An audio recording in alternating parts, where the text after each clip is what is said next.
O sol já nascia cansado naquele pedaço esquecido do sertão. A terra rachada parecia doer, como se o chão também sentisse fome. Dentro de uma casa de barro, o silêncio era quebrado apenas pelo choro miúdo de uma criança pedindo leite. Um pedido impossível, Dona Miss Margarida de Souza. 42 anos, estava parada diante da mãe lamparina quase apagada. O querosene tinha acabado na véspera, e ela tentava enganar o escuro com o último pavio molhado em óleo de cozinha. 11 filhos dormiam ou fingiam dormir, magros, espremidos uns sobre os outros. Ela olhava para eles e pensava, como é que Deus mede a força de uma mãe? O marido tinha ido embora, há 3 luas, deixando só poeira e uma promessa vazia. Vou para a cidade grande ao trabalho e volto para buscar vocês. Mas não voltou. E ninguém acreditava que voltaria. Na vila, diziam que ele fugiu, porque mulher nenhuma aguenta tanto menino. Outros cochichavam que Margarida devia ter culpa, afinal, homem não larga a casa cheia se a mulher for direita. As línguas afiadas eram mais cortantes que a seca. Na manhã seguinte ao abandono, o ex-coronel Arnaldo Feitosa mandou o recado. Sem homem, não tem direito de ficar na terra. A casa é minha e o chão também. Margarida ouviu calada, com a criança no colo e o coração latejando. Sabia que discutir com o coronel era pedir para morrer. Mesmo assim, naquela noite, ela acendeu de novo a lamparina. Colocou o pavio torto.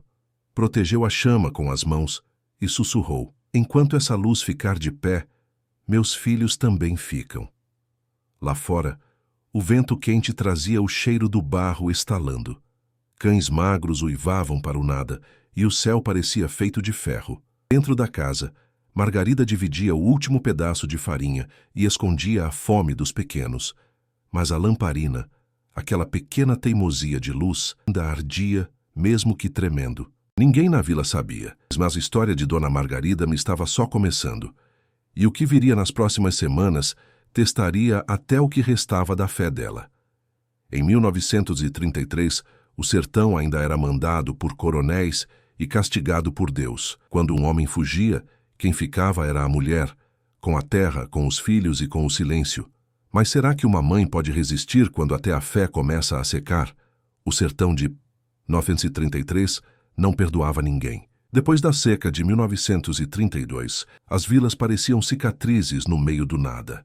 Os homens partiam atrás de trabalho em fazendas distantes e muitos nunca mais voltavam. As mulheres ficavam, sustentando o que restava de família com fé, barro e silêncio. Dona Margarida de Souza vivia numa casinha de taipa erguida pelo próprio marido antes dele sumir. O telhado, feito de palha e remendo, deixava entrar o calor e o medo. Mas ela insistia em varrer o chão toda manhã, como se pudesse limpar o destino. As vizinhas cochichavam na beira do poço. Coitada, ficou com 11. 11! Nem galinha dá conta de tanto pintinho. Margarida fingia não ouvir, puxava a corda do balde e olhava para o céu rachado, buscando alguma nuvem que nunca vinha. O bey-coronel Arnaldo Feitosa, dono das terras, passava montado no cavalo branco, com o chapéu de couro reluzindo ao sol. A cada visita deixava o mesmo recado. Sem homem não tem terra. A casa é minha, e mulher só fica se tiver quem mande nela. Ela baixava a cabeça. Não por medo, mas porque aprendeu que, às vezes, calar é o único jeito de sobreviver. À noite, o pequeno Zezinho de 10 anos perguntava, Mainha, quando papai volta? E ela respondia, sem tremer a voz, quando a chuva quiser, meu filho. Era a forma que encontrou de dizer, talvez nunca, sem matar a esperança. Os dias seguiam iguais. Margarida ia à feira vender farinha e um pouco de rapadura que fazia trocando serviço por melado. Voltava com os pés rachados e a alma pendurada num fio. Mas cada vez que entrava em casa, acendia a lamparina, o único luxo que não deixou apagar. A chama tremeluzia no breu, refletindo nos olhos das crianças. Era pouco, mas era tudo. Para elas, aquele fogo era o mesmo que comida. Certa noite, o padre Inácio, que visitava as famílias mais pobres, passou pela porta e viu aquela cena. A mulher sozinha, 11 crianças e uma luz miúda lutando contra o escuro. Ficou parado, sem saber se era piedade ou milagre. A senhora ainda reza? Perguntou. Rezo, mas hoje só para Deus me deixar de pé. Ele ficou em silêncio. Sabia que o sertão estava cheio de pecadores, mas raramente via tanta fé dentro de uma fome. No outro dia, Margarida encontrou uma carta jogada no terreiro. Papel rasgado, escrita torta. Não volto mais. Cuide dos meninos. Um dia talvez mande dinheiro. Ela dobrou o papel sem chorar. Guardou dentro do pano que envolvia a lamparina, como se escondesse a vergonha junto da luz. O presságio do perigo eu já rondava. Os boatos diziam que o coronel ia tomar as casas de mulher sozinha, e os homens dele já circulavam pelas roças, medindo terras e medindo medo. Enquanto o sol se punha, Margarida olhou a chama vacilante e sussurrou: se essa luz apagar, eu também apago. Mas ninguém sabia que, antes de o querosene acabar, o destino ainda acenderia outra coisa, muito maior que a lamparina. A manhã começou com o som dos cascos. O Samate e coronel Arnaldo Silvinha montado, ladeado por 2 homens armados de espingarda e ódio. No lombo do cavalo, o suor escorria como se o bicho também sentisse vergonha do dono.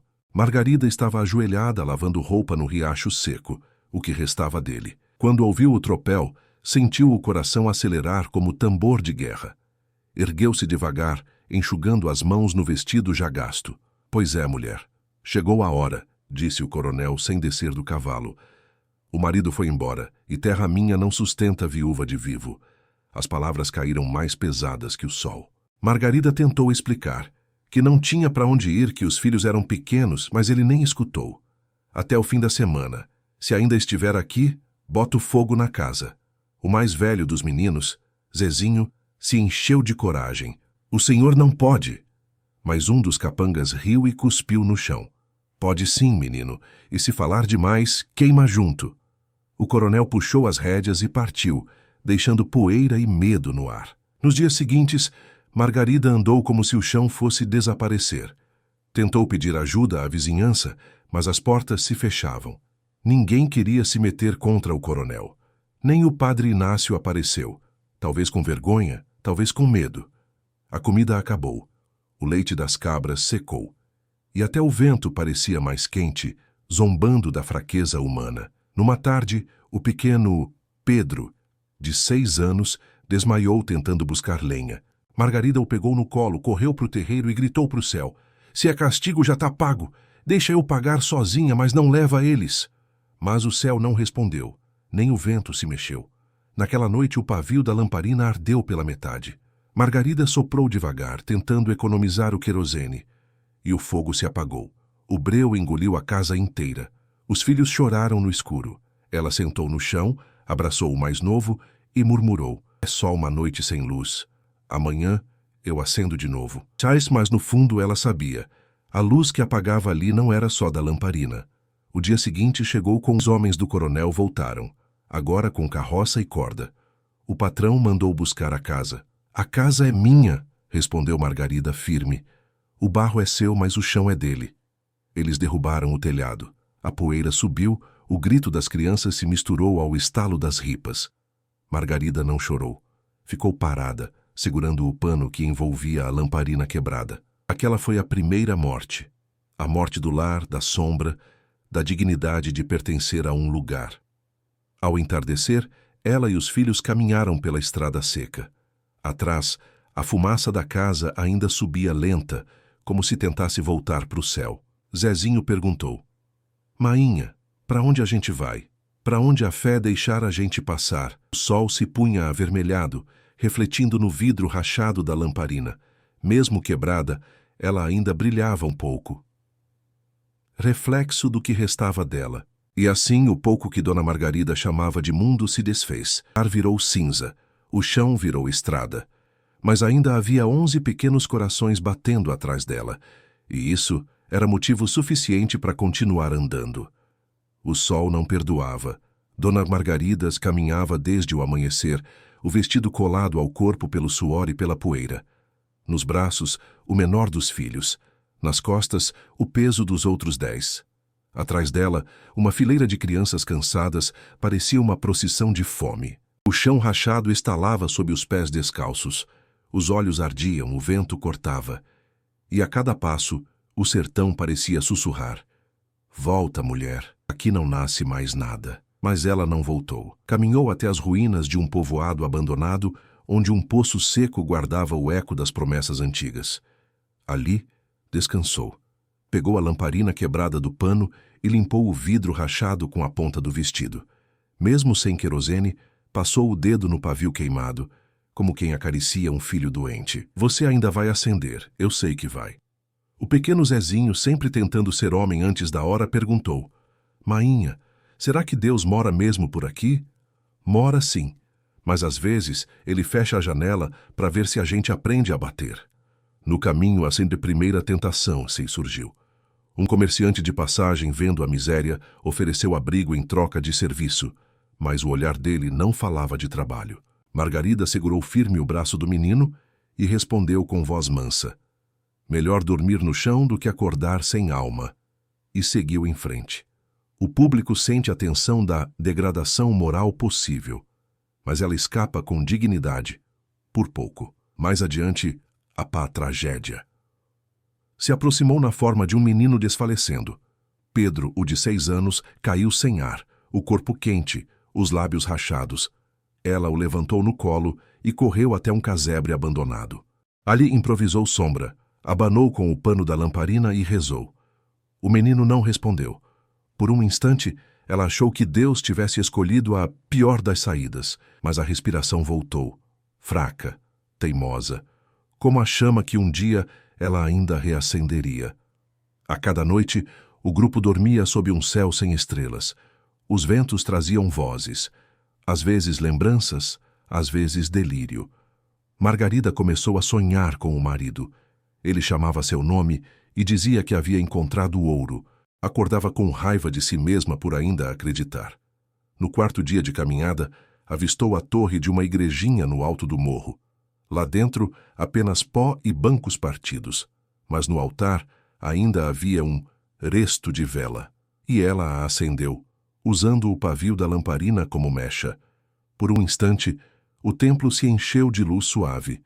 As crianças sorriram. E o padre Inácio, que vinha de passagem levando doações, viu aquela cena e parou. "Margarida." Ela se virou. O velho padre desceu da carroça, os olhos marejados. "Eu achei que vocês já tinham morrido." "A gente morre todo dia, padre. Só não enterra." Ele respirou fundo. Havia algo naquela mulher que o fazia lembrar dos sermões que não pregava mais. Ofereceu comida, água e abrigo na casa da paróquia, mas com uma condição: aqui dentro quem manda sou eu, e não quero choro nem reza em voz alta. "Aceito. O que o senhor quiser, menos ficar parada." Nos dias seguintes, Margarida limpou a igreja, lavou os panos do altar, cozinhou para os pobres. Os filhos ajudavam recolhendo lenha e água. Pela primeira vez desde a partida do marido, havia sombra, comida e palavra boa. Mas o povo da vila começou a cochichar. Mulher sozinha morando com padre, isso não é certo. Deve ter pecado aí. O paro segundo perigo. Surgia. A mal, pressão moral. O público entende que o abrigo, antes refúgio, pode virar condenação, e que a redenção emergente corre risco de ser destruída pela malícia alheia. Certa noite, enquanto todos dormiam, o padre a encontrou ajoelhada diante da lamparina quebrada. Ela tentava colar o vidro com cera derretida. "Por que insiste nisso, mulher? Porque é a única coisa que ainda me escuta." Ele se calou. E no olhar dele, a fé que estava morta há anos começou a acender. No sertão, há caminhos que levam à morte, à vergonha e à graça. Margarida caminhava sobre todos eles, sem saber qual pisaria primeiro. Os dias seguintes na casa da paróquia pareciam um descanso merecido, mas o sertão não perdoa quando alguém começa a sorrir. A seca voltou pior. O rio que abastecia a vila desapareceu em menos de uma semana. As crianças tossiam poeira. O padre Inácio começou a racionar a comida e o silêncio virou regra dentro da igreja. Margarida acordava antes do sol e dormia depois das preces. Trabalhava até os ossos doírem. Lavava, costurava, cozinhava, tentando pagar com esforço a gratidão de poder estar viva. mas dentro dela, algo começava a morrer. A vila inteira cochichava. Padre acolhendo mulher com 11 filhos? Isso é pecado. Ela enfeitiçou o coitado. Os sussurros cresciam como erva daninha. O padre fingia não ouvir, mas o peso da vergonha alheia começou a corroer o abrigo. Certa tarde, Pedro, o menino de 6 anos, caiu de febre alta. O corpo queimava, os olhos reviravam. Margarida o pegou no colo e correu para o padre. Ajude, padre, o menino está se apagando. Ele hesitou, o rosto cansado, o medo da língua do povo. Não posso mais acolher doença, Margarida. A vila já me acusa de coisa pior. Então é melhor me acusarem de mãe também. Ela saiu correndo pela estrada com o filho no colo, os outros atrás. O calor era tanto que o chão tremia. No meio do caminho tropeçou numa pedra, caiu com o menino e sentiu o gosto de sangue. O corpo dela tremia. Tentou levantar, mas as pernas não obedeceram. Os outros filhos gritaram, mas ela só via borrões de sol. Deus, se é para me levar, leva logo. Mas não leva ele. Ela desmaiou. Acordou à noite com chuva. Uma chuva fina, improvável. Talvez sonho, talvez milagre. O corpo do menino estava sobre o seu peito, ainda quente, respirando. Mas a lamparina que ela levava enrolada no pano agora jazia no barro, quebrada em 3 pedaços, o pavio encharcado de lama. Margarida tentou juntar os fragmentos, mas suas mãos tremiam demais. O vidro rachado cortou seu dedo. O sangue se misturou à lama e ao querosene derramado. Ela olhou aquilo e, pela primeira vez, não rezou. O silêncio da noite pesava como pedra. Os trovões se afastavam, levando com eles o último sinal de Deus. Pela manhã, o padre a encontrou caída, cercada pelos filhos. A febre a deixara delirando, chamando pelo marido, pedindo para acender a luz. Ele se ajoelhou, tentou acordá-la, mas os olhos dela estavam fundos demais, como se tivessem desistido de enxergar. O velho padre chorou sem entender o motivo. Talvez culpa, talvez fé, renascendo no desespero. Pegou a lamparina quebrada e guardou no bolso da batina. Se essa mulher morrer, o sertão inteiro morre com ela. Já 3 dias depois ela despertou. Os filhos dormiam ao redor exaustos. A febre tinha ido embora, mas o rosto de Margarida estava diferente. Não havia mais medo. Havia silêncio, cansaço e uma estranha paz. A calma de quem já tocou o fundo e não tem mais para onde cair. Ela olhou para o teto de taipa e murmurou: "O que sobrou agora é só vontade." E pela primeira vez, não procurou a lamparina. A luz, de algum jeito, estava dentro dela. Naquela noite, Dona Margarida morreu um pouco. E o que nasceu no lugar não era mais a mesma mulher. A dor havia lhe tomado tudo, menos o direito de continuar. O sino da pequena igreja tocou fraco naquela manhã nublada. O padre Inácio, olhos fundos e batina suja, caminhava com passos pesados pela estrada de barro. Atrás dele, 2 homens carregavam um carro de boi com sacos de mantimentos. No meio da trilha, encontrou Margarida, sentada, cercada pelos filhos. O rosto dela era só poeira e cicatriz, mas os olhos estavam vivos outra vez. "Achei que não queria mais me ver, padre." E não queria. Mas Deus tem um jeito cruel de mandar recado. Ele jogou um saco de farinha no chão. "Isso é para 3 dias. E não quero agradecimento." "Não vai ter, padre. Só trabalho." O velho fez um gesto curto com a cabeça, escondendo o que sentia. Sabia que aquela mulher não esmola. Pedia chance. Nos dias seguintes, Margarida e os filhos foram morar num pequeno barracão atrás da igreja. Dormiam no chão, com cheiro de mofo e fé. Em troca, ela lavava as roupas dos pobres, limpava o templo e cuidava do horto. Trabalhava em silêncio, sem queixa, sem descanso. O padre desconfiado observava de longe. Às vezes tentava ser duro. "Não quero reza em voz alta." "Sim, senhor. Nem histórias para comover o povo. Nem tenho voz para isso." Mas toda vez que ele passava pela porta, ouvia as crianças rindo. Um som que ele já não ouvia desde antes da seca. Certa tarde, Margarida achou um pavio novo entre os trastes da sacristia. Guardou em silêncio. Mais tarde, usou um restinho de azeite de cozinha e montou de novo a lamparina quebrada, colando os fragmentos com cera e fé. Colocou-a sobre o altar, sem acendê-la.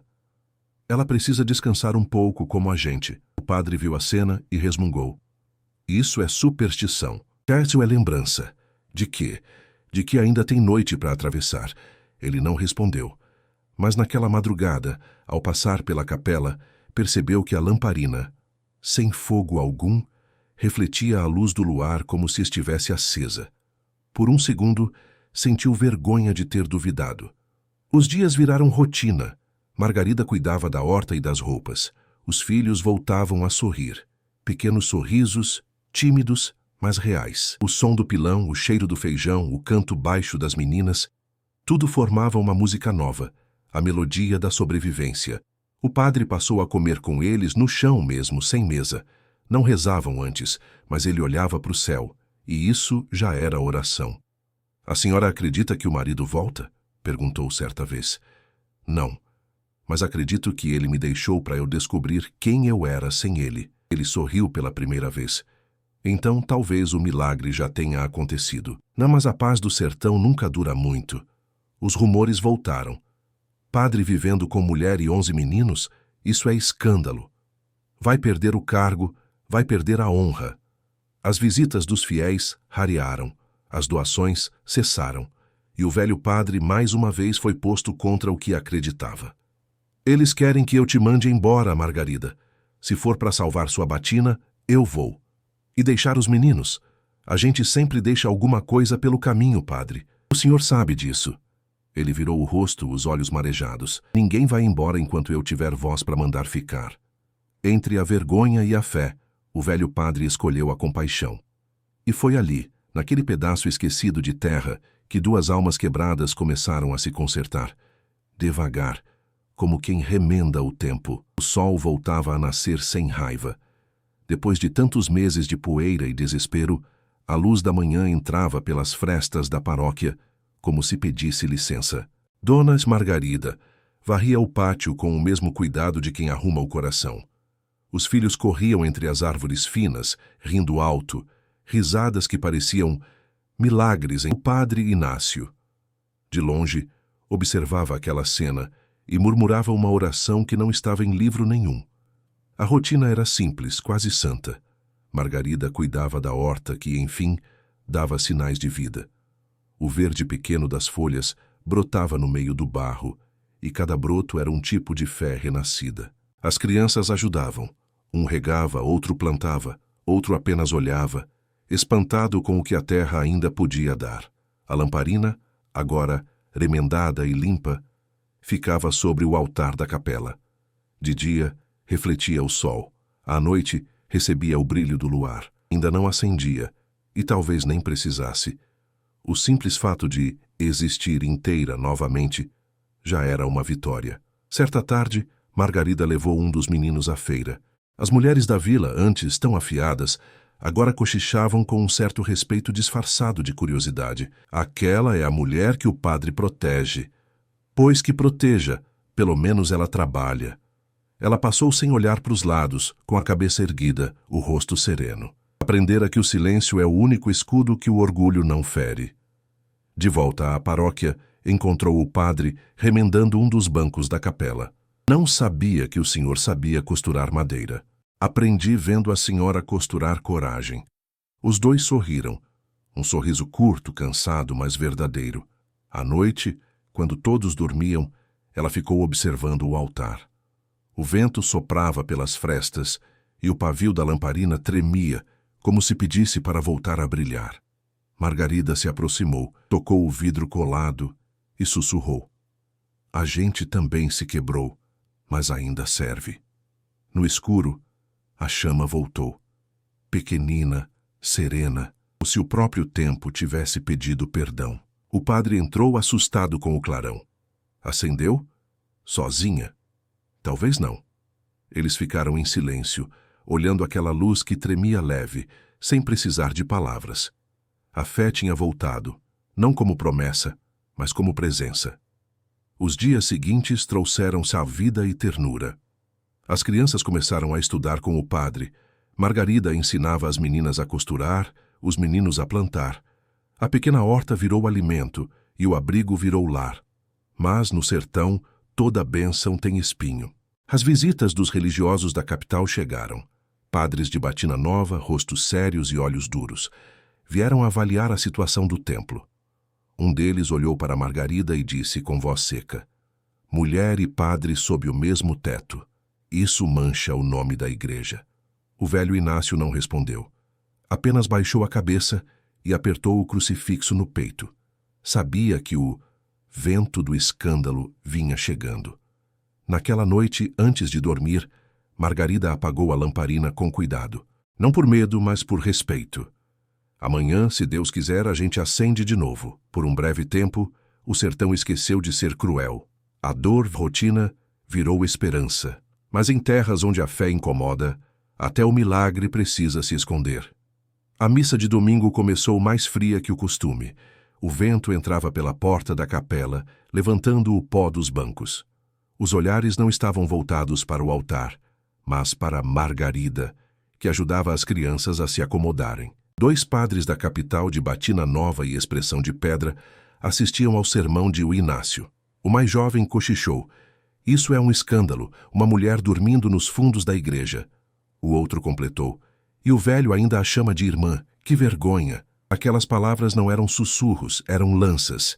E o povo, sempre ávido por ver um tropeço santo, começou a repetir o que ouvia. Quando a missa terminou, o padre Inácio foi chamado à frente, diante de todos. O visitante da capital falou em voz alta: "O senhor é acusado de comportamento impróprio e de ferir o decoro da fé. Essa mulher deve deixar o templo imediatamente." Um silêncio cortante tomou o salão. Margarida segurou o pano que trazia no ombro, o mesmo que envolvera a lamparina tantas vezes, e deu um passo à frente. "Padre Inácio nunca me tocou. Ele me salvou. Salvou meus filhos quando o mundo quis nos enterrar. Mas ninguém quis ouvir." As pessoas cochichavam. É o pecado falando. As crianças começaram a chorar. O padre, tentando conter a voz, disse: "Se a culpa aqui é minha, ela só teve coragem. E eu, vergonha." Um dos superiores arrancou o crucifixo do altar. A igreja precisa ser purificada. Foi então que o inevitável aconteceu. Um dos rapazes do vilarejo, bêbado, risonho, chutou a de lamparina, que estava aos pés do altar, quebrando o vidro mais uma vez. O pavio rolou pelo chão, apagado, sujo de óleo e cinza. Margarida se ajoelhou instintivamente, recolhendo os cacos como quem recolhe pedaços da própria alma. As mãos sangraram, mas ela não chorou. A luz não é deles para apagar. O padre se aproximou, ajoelhou ao lado dela. O gesto fez o salão inteiro se calar. "Se for para me tirar o altar, então me tire junto da fé dela." O escândalo estava feito. Os padres da capital anunciaram: "O senhor está suspenso. Ambos devem deixar este lugar até o cair da tarde." Quando saíram, a vila inteira observava. Alguns em silêncio, outros cuspindo no chão. O céu, que até então era azul, começou a fechar em cinza. Uma ventania forte levantou a poeira, cobrindo os rostos dos curiosos. Parecia que o próprio sertão queria esconder aquela vergonha. Margarida caminhava à frente, os filhos atrás, e o padre logo depois, um cortejo de dignidade expulsa. No bolso dele, a lamparina quebrada. "A senhora acha que Deus ainda vê tudo isso? Se ele não vê, é porque confia demais na gente." Naquele dia, não foi o sertão que castigou, foi o próprio povo. A fé que deveria abrigar virou tribunal. E a mulher que só queria criar os filhos aprendeu que às vezes é preciso ser expulsa para continuar livre. O sol do meio-dia caía duro sobre a estrada. Dona Paz Margarida caminhava com passos firmes, cercada pelos filhos. Atrás o padre Inácio, sem batina, apenas com a velha cruz de madeira nas mãos. À frente deles o povoado, aquele mesmo que um dia os vira de joelhos. A notícia correra. Eles voltaram. Voltaram para quê? Para desafiar a igreja, é? Margarida não respondia a olhares. Trazia no peito a lamparina quebrada, agora envolta em pano limpo. Aquela chama que ninguém via ainda queimava dentro dela. Pararam diante da praça principal, onde o coronel Arnaldo Feitosa, o mesmo que um dia a expulsara de suas terras, assistia à cena debaixo do alpendre. O povo se amontoava, curioso. O padre avançou um passo, ergueu a cruz e falou alto. Esta mulher foi julgada por homens, mas abençoada por Deus. Ela não tem culpa, e se pecado há, é o de continuar viva. O coronel bufou sarcástico. O senhor perdeu a batina, padre. Vai perder a vergonha também? Vergonha é negar abrigo a quem tem fome. Margarida se adiantou. Eu vim pedir o direito de recomeçar aqui mesmo, onde fui humilhada. E quem lhe dá esse direito, mulher? Gritou o coronel. A terra e o suor que já dei a ela. Ela tirou do bolso uma pequena trouxa com sementes, ajoelhou-se na beira da praça e começou a plantá-las na terra seca, ali mesmo, diante de todos. Se nada nascer, eu vou embora. Mas se brotar, é porque Deus ainda não desistiu da gente. O povo ficou em silêncio. O padre se ajoelhou ao lado dela. Um gesto simples, mas irreversível. Duas figuras marcadas pela vergonha, transformando o chão em altar. Do alto, o coronel virou o rosto. Sabia que não podia lutar contra algo que o povo agora chamava de fé. As mulheres da vila começaram a descer as escadas, uma a uma, trazendo água, pedaços de pano, sementes. Ninguém mandou, apenas entenderam. Se ela planta, a gente planta junto. O barulho das enxadas virou coro. O som seco da terra sendo cavada se misturava ao vento, e algo dentro do sertão pareceu respirar de novo. O padre olhou para Margarida. E se não chover? A gente espera. Naquele dia o sertão viu um milagre diferente. Não o da chuva, nem o da cura, mas o da coragem. Porque há momentos em que acreditar já é o próprio milagre. O tempo passou devagar, como o sertão gosta de ensinar. As sementes que Margarida lançara na praça ficaram semanas sob o sol, parecendo mortas, até que uma manhã o milagre aconteceu. Primeiro foi um verde tímido, quase invisível. Depois, pequenos brotos rasgaram o barro um por um, teimosos como gente que não sabe desistir. A vila inteira parou para ver. As mulheres apontavam, as crianças riam. E até o padre novo, aquele que veio substituir Inácio, baixou a cabeça. Choveu? Perguntou alguém. Não, mas o chão lembrou de respirar. Antes coronel Arnaldo, sendo envelhecido, observava de longe. O poder dele murchava junto com a seca. Um de seus capangas comentou, parece que a fé dessa mulher é mais forte que o senhor. O coronel virou o rosto envergonhado. Nunca mais falou o nome dela. Na pequena casa de barro que reconstruíram ao lado da antiga igreja, Dona Margarida cuidava das plantas com as mãos marcadas de cicatriz. O padre Minácio, agora afastado oficialmente, ajudava nas hortas comunitárias, ensinando as crianças a plantar e a ler. E sobre a mesa deles repousava a lamparina, taurada com vidro novo e pavio firme. À noite, ele perguntou, vai acender? Não precisa. A luz dela já ficou no mundo. Margarida então ergueu a lamparina e o reflexo iluminou os rostos dos filhos, agora crescidos, saudáveis, sorrindo. A câmera imaginária se afasta lentamente. A praça verde, o céu alaranjado, o som do vento brando. E foi assim que, em 1933, uma mulher esquecida pelo marido acendeu a fé de um povo inteiro. O sertão não ganhou chuva, mas ganhou coragem. E a luz que ela protegeu nas noites de fome nunca mais se apagou. Anos depois, viajantes que passavam por aquela vila diziam que à noite uma luz bruxuleava na praça, mesmo quando ninguém estava por perto. Diziam que era vento, outros juravam ser milagre. Mas quem conhecia a história sabia. Era só Dona Margarida lembrando ao mundo que nenhuma escuridão é eterna. Se essa história te tocou, aperte no botão de curtir que está logo abaixo, se inscreve no canal e comenta de onde você assiste. Essas memórias mantêm viva a coragem de quem construiu o Brasil com as próprias lágrimas. E olha, tem um vídeo aqui ao lado que você não pode deixar de assistir. Outra história real, daquelas que deixam o coração apertado e os olhos marejados. Clica ali e confere. Eu te espero lá.